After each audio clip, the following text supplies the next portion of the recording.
네, 오늘 우리에게 주시는 하나님 말씀을 봉독합니다. 신약성경 누가복음 16장 1절에서 13절까지의 말씀입니다.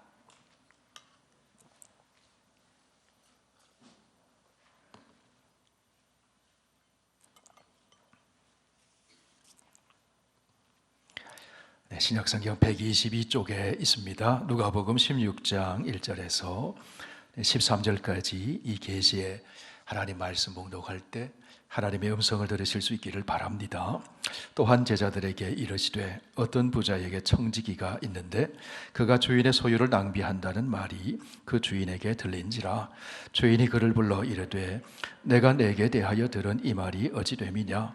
내가 보던 일을 셈하라. 청지기 직무를 계속하지 못하리라 하니 청지기가 속으로 이르되 주인이 내 직분을 빼앗으니 내가 무엇을 할까. 땅을 파자니 힘이 없고 빌어먹자니 부끄럽구나. 내가 할 일을 알았도다. 이렇게 하면 직분을 빼앗긴 후에 사람들이 나를 자기 집으로 영접하리라 하고 주인에게 빚진 자를 일일이 불러다가 먼저 온 자에게 이르되 내가 내 주인에게 얼마나 빚졌느냐.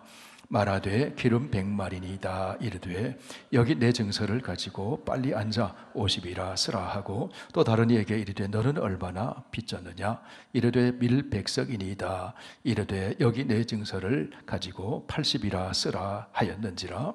주인이 이 옳지 않은 청지기가 이를 지혜 있게 하였으므로 칭찬하였으니 이 세대의 아들들이 자기 시대에 있어서는 빛의 아들들보다 더 지혜로움이니라. 내가 너희에게 말하노니 너희가 너희의 불의의 제물로 친구를 사귀라. 그리하면 그 제물이 없어질 때에 그들이 너희를 영주할 처소로 영접하리라. 지극히 작은 것에 충성된 자는 큰 것에도 충성되고 지극히 작은 것에 불의한 자는 큰 것에도 불의하니라. 너희가 만일 불의한 재물에도 충성하지 아니하면 누가 참된 것으로 너희에게 맡기겠느냐. 너희가 만일 남의 것에 충성하지 아니하면 누가 너희의 것을 너희에게 주겠느냐. 집 하인이 두 주인을 섬길 수 없나니 혹 이를 미워하고 저를 사랑하거나 혹 이를 중히 여기고 저를 경히 여김이니라. 너희는 하나님과 재물을 겸하여 섬길 수 없느니라. 아멘. 아버지 하나님, 세상 속에 살면서 세상에 속한 말을 많이 들었습니다. 세상에 속한 말을 하기도 했습니다. 이제 하나님 앞에 우리의 마음을 열고 귀를 열어서 하늘에 속한 말씀, 하나님의 말씀을 듣고자 합니다. 이 말씀은 살리는 말씀이요 지혜 있게 하시는 말씀이요 선을 행할 능력을 갖추게 하시는 말씀인 줄 믿습니다. 이 말씀에 구원의 길이 있고 생명의 길이 있음을 믿습니다. 오늘도 우리의 마음이 옥토가 되어서 말씀을 잘 받아 30배, 60배, 100배의 아름다운 열매를 거둘 수 있도록 인도하여 주옵소서. 예수님 이름으로 기도하옵나이다. 네, 오늘 읽은 본문의 말씀은 예수님의 비유 말씀 중에 하나입니다. 예수님은 하나님 나라의 진리를 드러내실 때 실생활에서 일어나는 일을 비유로 설명하여 가르칠 때가 많으셨습니다. 그것은 듣는 사람들이 쉽게 이해하고 삶에 적용하여 삶의 변화를 일으키기 위한 것입니다. 그런데 오늘 본문의 이 비유의 말씀은 선뜻 이해하기가 어려운 비유 중에 하나입니다. 이 비유가 왜 어려운가 하면 옳지 않은 청지기를 주인이 칭찬했다는 데 있습니다. 본문의 비유를 보면 주인을 속인 불의한 청지기를 주인이 칭찬해 주었습니다. 불의했으면 책망을 받아야 마땅하지 않겠습니까? 그런데 이 불의를 행한 신실하지 않은 이 청지기는 칭찬을 받았습니다. 언뜻 보면 이해가 되지 않는 이야기입니다. 그런데 여러분, 이 비유가 가리키는 초점에 우리가 주목을 해야 합니다. 이 비유의 초점은 지혜입니다. 8절 말씀을 함께 보실까요? 주인이 이 옳지 않은 청지기가 이 일을 지혜 있게 하였으므로 칭찬하였으니 이 세대의 아들들이 자기 시대에 있어서는 빛의 아들들보다 더 지혜로움이니라. 주인은 불의한 청지기의 그 지혜를 칭찬하고 있어요. 악한 세대를 살아가는 제자들에게 주님께서는 지혜로운 사람이 되라고, 악한 세대 속에서 사람들이 지혜를 짜내며 살아가는데 너희는 지혜로운 사람이 되라고. 무엇을 위해 지혜로라는 것입니까? 하나님 나라를 위해 섬기는 일에 지혜로라는 것입니다. 성경은 우리에게 지혜로워라, 지혜를 배워라, 지혜를 얻으라 말씀합니다. 사람으로부터도 지혜를 얻지만 동물이나 벌레로부터도 지혜를 얻으라, 그렇게 말씀합니다. 우리 잠언 6장을 읽어보실까요? 게으른 자여 개미에게 가서 그가 하는 것을 보고 지혜를 얻으라. 개미는 투령도 없고 감독자도 없고 통치자도 없으되 먹을 것을 여름 동안에 예비하며 추수할 때에 양식을 모으느니라. 개미의 자율성, 개미의 부지런함, 개미의 준비성, 미래를 대비하는 개미의 지혜를 배워라, 그렇게 말씀해요. 마태복음 10장에서 예수님은 또 이렇게 말씀합니다. 너희는 뱀같이 지혜롭고 비둘기같이 순결해라. 우리가 필요로 하는 지혜를 선한 자로부터도 배울 수 있지만 그렇지 못하다고 한다면 부득이 악한 세대를 살아가면서 악한 사람들로부터도 지혜를 배울 수 있어야 된다. 그래서 그 배운 지혜로 선하게 살라는 겁니다. 선한 일을 하며 살라는 겁니다. 에베소서에서 이렇게 말씀합니다. 그런즉 너희가 어떻게 행할지를 자세히 주의하여 지혜 없는 자 같이 하지 말고 오직 지혜 있는 자 같이 하여 세월을 아끼라. 때가 악하니라. 그러므로 어리석은 자가 되지 말고 오직 주의 뜻이 무엇인가 이해하라. 그렇다면 여러분, 지혜가 무엇인가 아는 겁니다. 구약에 보면 지혜는 여성 명사를 써서 하나님의 딸로 비유합니다. 하나님이 하나님의 딸인 지혜를 세상에 보내셔서 또 하나님의 아들인 말씀을 세상에 보내셔서 그 지혜를 통해서, 말씀을 통해서 세상을 창조하시고 그 지혜를 통해서 하나님 자신을 계시해 주시고 그 지혜를 통해서 구원하신다는 사상이 구약 성경에 있습니다. 신약에서는 예수 그리스도의 십자가가 하나님의 지혜다, 그렇게 말씀해요. 십자가는 하나님을 아는 지혜입니다. 십자가는 구원의 길을 아는 지혜입니다. 하나님의 지혜라는 거예요. 성경에는 우리에게 지혜에 관한 말씀들을 많이 주십니다. 잠언 3장 18절을 함께 읽습니다. 지혜는 그 얻은 자에게 생명나무라. 지혜를 가진 자는 복되도다. 잠언 9장 말씀입니다. 여호와를 경외하는 것이 지혜의 근본이요 거룩하신 자를 아는 것이 명철이니라. 그러므로 근원적인 지혜, 1차적인 지혜가 무엇인가 하면 하나님을 경외하는 것입니다. 하나님을 아는 것이 지혜입니다. 하나님의 뜻을 잘 헤아려 이해하는 것이 지혜입니다. 거기에 구원이 있습니다. 거기에 생명이 있기에 하나님을 아는 것은 근본적인 지혜입니다. 이 근본적인 지혜로부터 2차적인 지혜, 삶에서 만나는 문제들을 해결하는 능력이 나오는 것입니다. 사건을 만날 때 사건을 해석하는 능력, 제한된 시간을 창조적으로 쓰는 능력, 미래를 준비하는 능력, 이런 것들이 근본적인 지혜로부터 나오는 2차적인 지혜라는 거예요.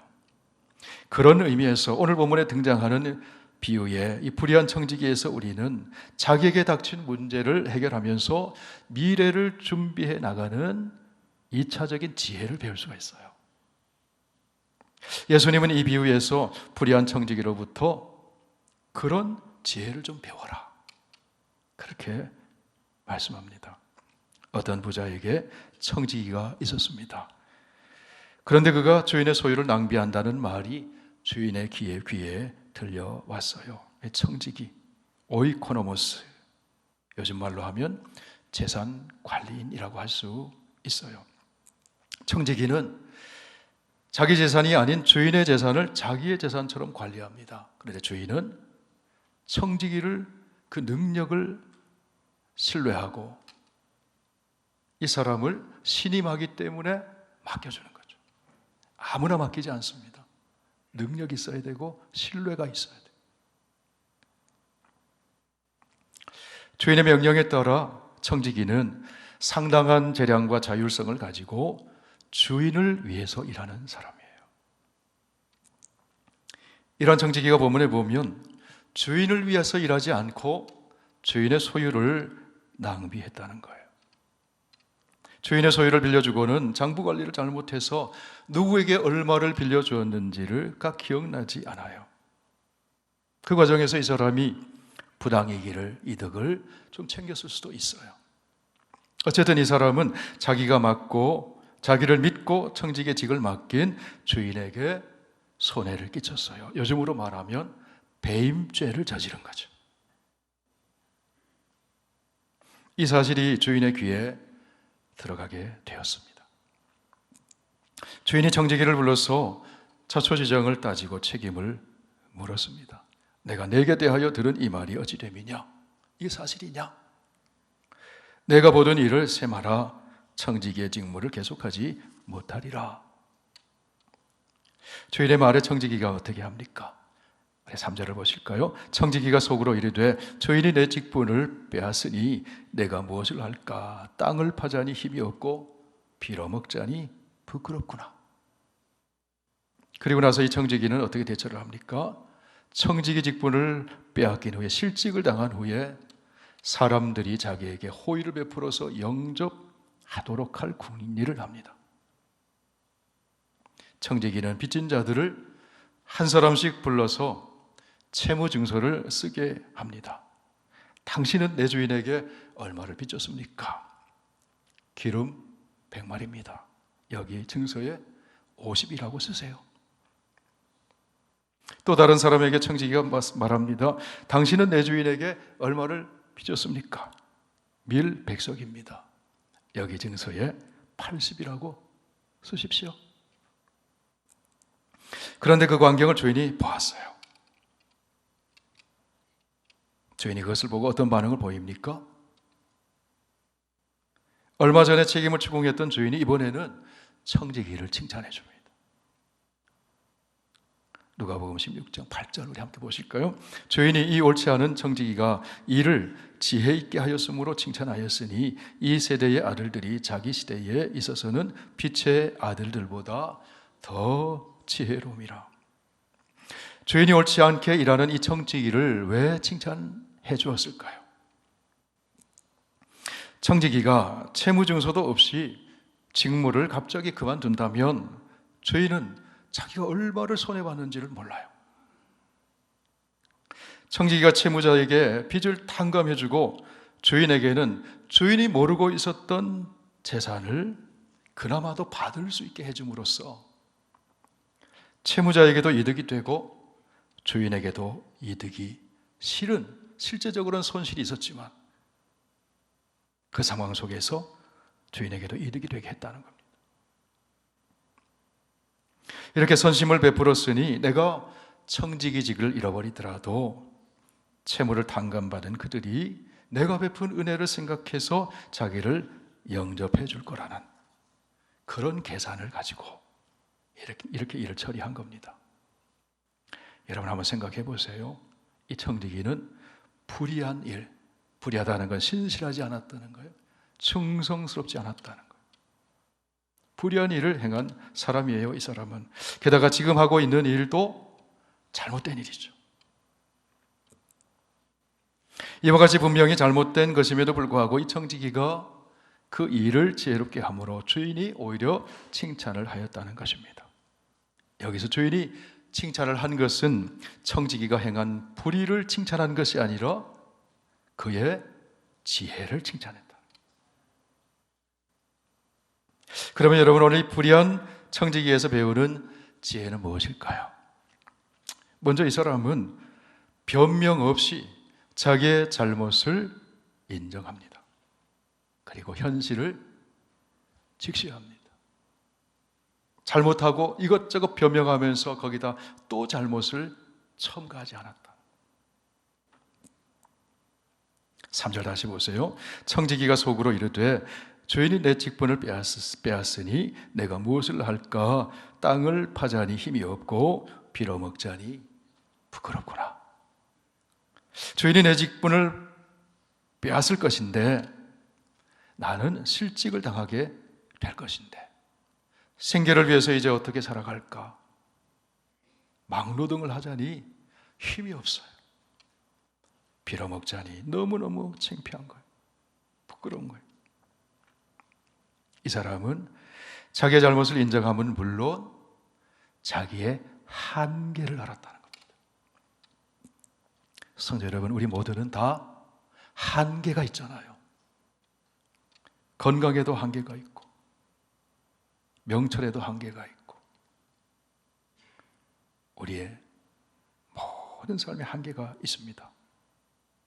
이 모든 것은 우리 인생의 주인이신 하나님께서 일시적으로 맡겨주신 거예요. 우리는 주인이 아니라 주인의 것을 관리하는 청직이라는 겁니다. 주님이 되돌려 달라 하시면 되돌려 드려야 돼요.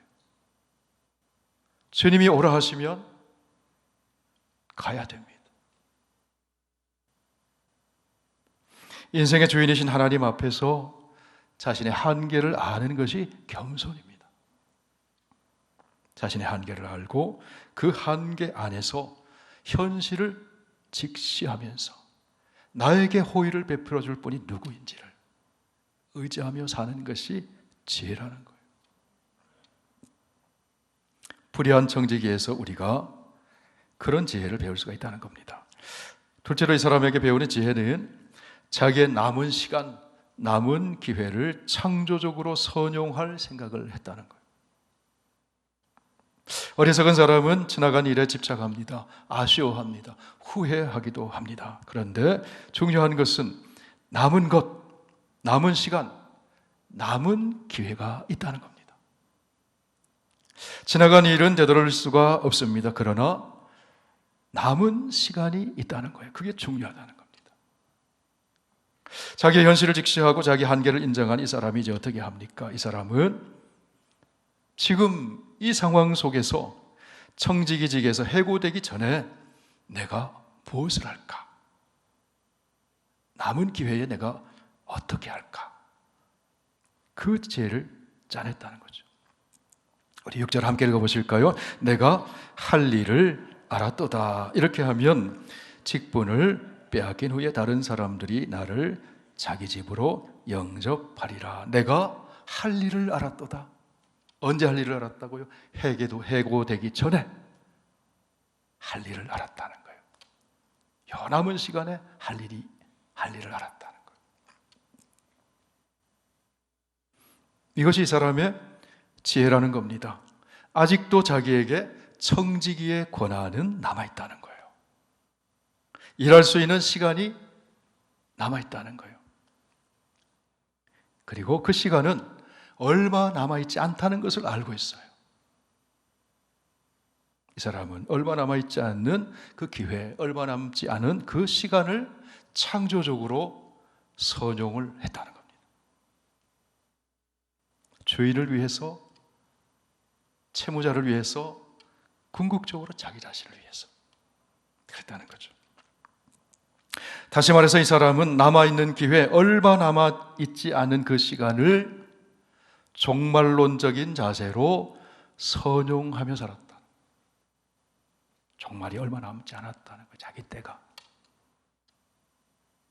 이 사람이 남은 시간을 어떻게 선용했습니까?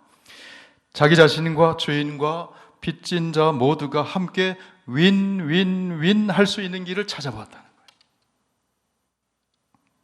함께 루저가 되는 것이 아니고 함께 위너가 될 수 있는 길을 찾아봤다는 거예요. 주인은 잃어버린 재산을 50%, 80% 정도라도 찾을 수 있으니 이익이 되고, 채무자는 빌린 채무를 50%, 20% 탕감받았으니 이익이 되고, 불의한 이 청지기는 재물을 탕감받은 사람부터 호의를 받게 될 것이므로 이익이 되고, 얼마 남지 않은 시간에 모두 함께 윈윈윈 하는 길을 찾아보았다는 점에서 이 사람이 지혜롭다는 거예요. 그러면서 예수님은 오늘 이 비유를 통해서 몇 가지 교훈을 우리에게 주십니다. 첫째는 무엇인가 하면 선을 위해서 지혜로워라 하는 겁니다. 우리 8절 다시 한번 읽어보실까요? 시작.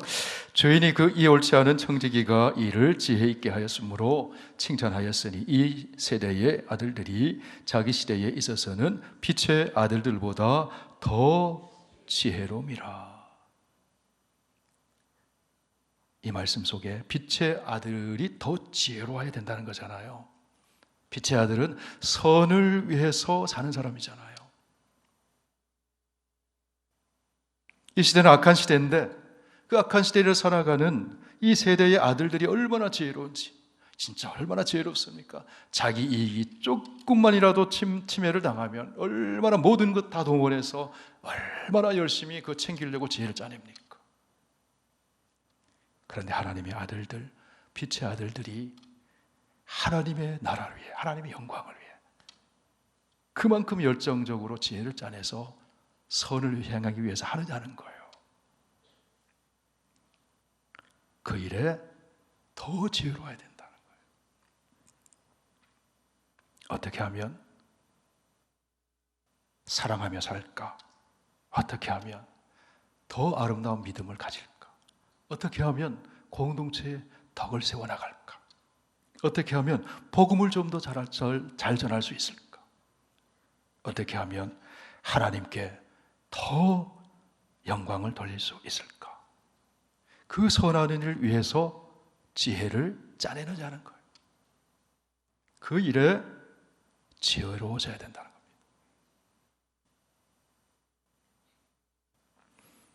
성경은 그리스도의 제자로 살아가는 우리에게 말씀합니다. 너희가 선한데 지혜롭고 악한데 미련하기를 원하노라.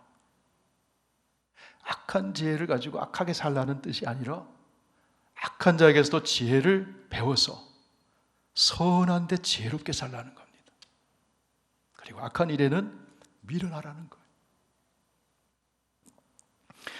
야고보서 3장 17절 함께 읽습니다. 오직 위로부터 난 지혜는 첫째 성결하고 다음에 화평하고 관용하고 양순하며 긍휼과 선한 열매가 가득하고 편견과 거짓이 없나니. 악한 세대를 살아가면서 악한 일에 지혜로운 사람보다도 빛의 자녀인 하나님의 자녀인 너희가 선한 일에 지혜로워져야 된다. 그것을 교훈해 주는 거예요. 두 번째 주시는 교훈은 기회가 있을 때 은혜를 베풀라는 거예요. 9절 말씀 함께 읽습니다. 내가 너희에게 말하노니 불의의 제물로 친구를 사귀라. 그리하면 그 제물이 없어질 때에 그들이 너희를 영주할 처소로 영접하리라. 불의한 제물은 세속의 제물이라는 말씀이에요. 세속의 제물. 당시의 사람들은 재물을 서로 주고받으면서 친분을 강화하고 인적 네트워크를 구축하고 그 세속의 재물을 매개로 해서 그렇게 지혜를 짜내며 살았다는 것이죠. 본문의 비유에서 가난하여 빚을 갚을 수 없는 이 사람들, 가난하기 때문에 빚진 거잖아요. 가난하여 빚을 갚을 수 없는 이 사람들에게 은혜를 베풀어 줬어요. 탕감해 줬어요. 자기에게 남아있는 시간과 기회와 재량권을 가지고 그렇게 했다는 거예요. 그리고 은혜를 되갚을 길이 없는 이들을 친구로 삼았다는 거예요. 친구로 삼았다는 거예요. 그러면 그들이 나중에 영접해 주지 않겠느냐, 그런 말씀이죠. 불의한 청지기로부터 부채를 탕감받은 사람들은 빚을 갚을 수 없는 가난한 자들입니다. 지금은 도울 힘이 없는 가난한 자들입니다. 그런데 나중에 그 사람들이 이 청지기를 도울 수도 있다는 거예요. 불의한 청지기가 이들에게 도움이 되는 일을 행했기 때문에 지혜롭다는 거예요. 여기는 예수님의 비유 속에서는 종말론적인 의미가 담겨 있어요. 무슨 말씀인가 하면 이 세상에서는 힘이 있는 자들이 약한 자를 도울 수 있습니다. 부자들이 가난한 사람들을 도울 수 있습니다. 그런데 오는 세상, 천국에서는 그 반대가 된다는 거예요.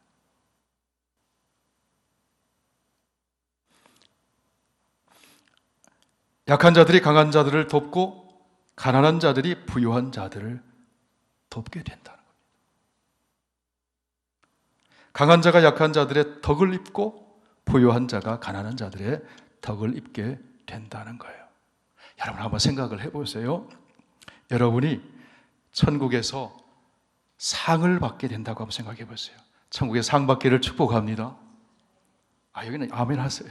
천국에서 상 받기를 축복합니다. 받으셔야지. 그런데 무엇 때문에 상을 받을 수 있습니까? 권세 있는 사람들과 어울렸기 때문에 상을 받게 될까요? 로열 클럽에 속해 있었기 때문에 상을 받을까요? 약한 자를 도왔기 때문에, 그 약한 자 덕분에 상을 받는 거예요. 부유한 자가 가난한 자를 도우면 오는 세상 천국에서 상이 있어요. 결국 부자는 가난한 자 덕에 상을 받는 거예요. 강한 자가 약한 자를 도왔다면 오는 세상 천국에서는 약한 자의 덕을 입는 거죠. 그러면 이 세상에서 내가 부유할 때, 강할 때, 뭐라도 나누고 도울 수 있을 때 돕는 것은 천국에서 그 사람의 덕을 입는다는 거예요. 그 사람 덕에 하나님이 칭찬하시고 상을 주신다는 거예요. 마태복음 25장에 보면 예수님이 종말론적인 비유의 말씀을 하시죠. 양과 염소의 비유를 합니다. 그리고 오른편에 있는 양을 칭찬하죠. 34절 보세요. 그때의 임금이 그 오른편에 있는 자들에게 이르시되 내 아버지께 복을 받을 자들이여 나와 창세로부터 너희를 위하여 예비된 나라를 상속받으라. 그러자 오른편에 있는 자들이 얘기합니다. 주님이 말씀합니다. 내가 줄일 때에 너희가 먹을 것을 주었고 목마를 때에 마시게 하였고 나그네 되었을 때 영접했고 병들었을 때 돌보았고 그랬다는 거예요. 제가 생각해 보니까 그런 적이 없거든요. 주여, 우리가 어느 때 그랬습니까? 40절, 마태복음 25장 40절 함께 읽습니다. 너희가 여기 내 형제 중에 지극히 작은 자 하나에게 한 것이 곧 내게 한 것이니라. 지극히 작은 자에게 한 것이 주님에게 한 거라는 거예요. 지극히 작은 자 덕분에 천국에서 상을 받는다는 거죠. 그러므로 여러분, 강한 자는 얼마나 군림했느냐에 상이 있는 것이 아니라 얼마나 그 힘을 가지고 섬겼느냐, 부유한 자는 얼마나 모았느냐 하는 것이 아니라 그 재물로 얼마나 선한 일에 사용했느냐, 그게 중요하다는 거예요. 그거를 알고 사는 사람이 지혜로운 사람이라는 거죠. 최고의 저축은 주님을 위해서 쓰는 겁니다. 복음을 위해서 쓰는 겁니다. 이웃을 위해 쓰는 겁니다. 그러면 하나님이 갚아주시는 거예요. 그게 성경의 원리예요. 그게 하나님 나라의 원리이고 지혜입니다. 시편 37편 25절, 26절 우리 함께 읽어보실까요? 내가 어려서부터 늙기까지 의인이 버림을 당하거나 그의 자손이 걸식함을 보지 못하였도다. 그는 종일토록 은혜를 베풀고 구워주니 그의 자손이 복을 받는도다. 누가 복을 주세요? 하나님이 복을 주신다. 저와 여러분의 자손들이 복을 받게 되시길 축원합니다. 기회 있을 때 은혜를 베풀고 미래를 준비하는 것이 종말론적인 지혜라는 거예요. 예수님이 가르쳐 주시는 세 번째 교훈은 지극히 작은 것에 충성하는 것이 지혜라. 10절 말씀 우리 함께 읽습니다. 지극히 작은 것에 충성된 자는 큰 것에도 충성되고 지극히 작은 것에 불의한 자는 큰 것에도 불의하니라. 지극히 작은 것, 지극히 큰 것 비교하죠. 지극히 작은 것이 무엇일까요? 청지기가 관리했던 주인의 소유, 재물. 큰 것은 무엇입니까? 하나님 나라를 유업을 관리하는 것. 예수님을 통해 주시는 하나님의 기업, 영원한 축복, 영생, 그와 관련된 일을 맡아서 충성하는 것.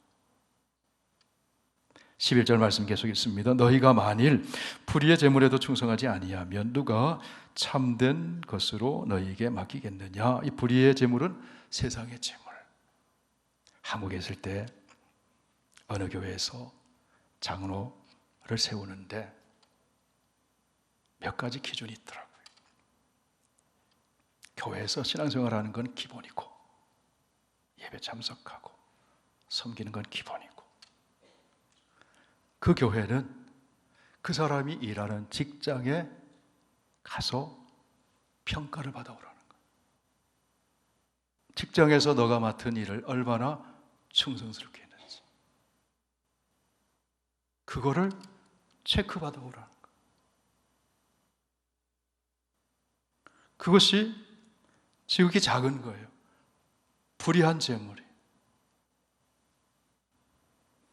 그런 사람에게 큰 거 맡긴다는 거예요. 큰 것이 뭡니까? 하나님 나라를 위한 일을 맡긴다는 거예요.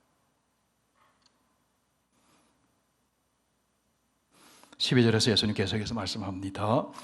함께 읽습니다. 너희가 만일 남의 것에 충성하지 아니하면 누가 너희의 것을 너희에게 주지 않겠느냐. 남의 것, 사장님이 고용해 줬는데 사장님에게 열심히 사장님에서 일하지 않으면 누가 맡기겠냐는 거예요.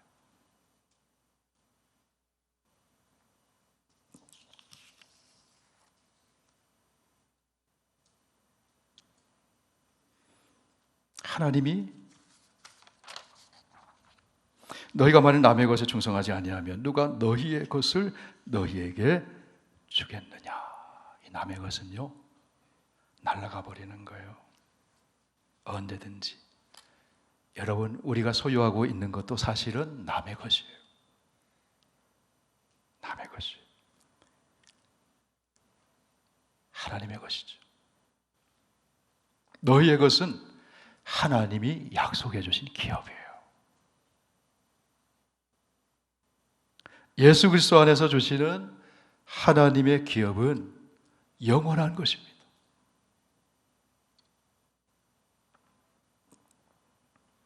여러분, 우리는 이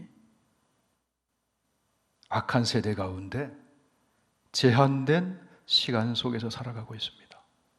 돌이켜보면 후회스러운 것, 잘못한 것, 낭비한 것 많이 있습니다. 그런데 중요한 것은 오늘이 중요하다는 것, 지금이 중요하다는 것, 남은 시간이 중요하다. 성도 여러분, 여러분에게는 남은 시간이 얼마나 됩니까? 성경이 말씀해 주는 정답은 이겁니다. 몰라요. 내일 일을 몰라요. 야고보서 4장 14절 함께 있습니다. 시작. 내일 일을 너희가 알지 못하는도다. 너희 생명이 무엇이냐? 너희는 잠깐 보이다가 없어지는 안개니라. 우리는 내일을 살아가는 것이 아니라 오늘을 살아갑니다. 이틀씩 살아가는 것이 아니라 하루씩 살아갑니다. 주어진 시간은 하루입니다. 지혜로운 사람은 우리의 인생의 주인이신 하나님 앞에서 하루하루를 종말론적인 자세로 살아가는 거예요. 그럴 때 신실해질 수 있거든요. 그럴 때 창조적으로 살 수 있거든요. 그 사람을 주님께서 칭찬해 주신다는 겁니다. 사랑하는 성도 여러분, 저와 여러분이 남은 기회, 남은 시간을 하나님 나라 위해서, 하나님 영광 위해서 지혜롭게 선용해서 주님으로부터 칭찬 듣는 저와 여러분 다 되시길 축원합니다.